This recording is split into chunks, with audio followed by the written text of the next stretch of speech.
بسم اللہ الرحمن الرحیم۔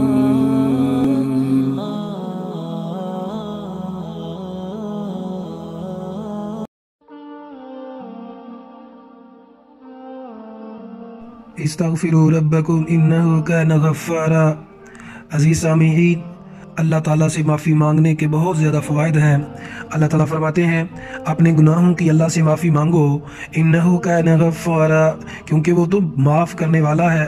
اللہ سے معافی مانگو۔ اس کا فائدہ کیا ہوگا؟ ایک فائدہ تو یہ ہوگا کہ اللہ گناہوں کو معاف کر دے گا۔ دوسرا فائدہ یرسل السماء علیکم مدرارا، اللہ تعالیٰ آسمانوں سے بارشیں نازل کرے گا۔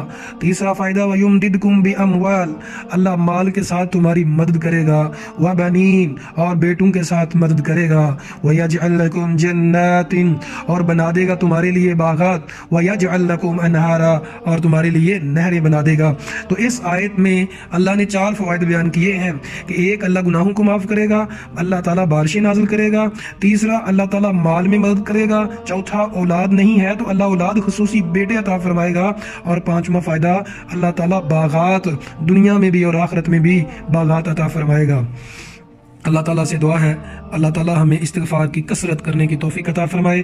نبی کریم صلی اللہ علیہ وسلم نے فرمایا کل بنی آدم خطاء وخیر الخطائین التوابون، کہ دنیا جہاں کے لوگوں ہر انسان گنہگار ہے، لیکن سب سے بہتر وہ ہے جو توبہ کر لیتا ہے۔ اور محمد کریم صلی اللہ علیہ وسلم نے فرمایا لوگوں جس شخص کے نامہ اعمال میں استغفار کی کثرت ہوگی اس کے لیے بہت بڑی خوشخبری ہے۔ اور آپ صلی اللہ علیہ وسلم نے فرمایا استغفار کی کثرت کیا کرو کیونکہ میں خود 100 سے زیادہ دفعہ استغفار کرتا ہوں۔ اللہ سے دعا ہے اللہ ہم سب کو کثرت سے استغفار کرنے کی توفیق عطا فرمائے۔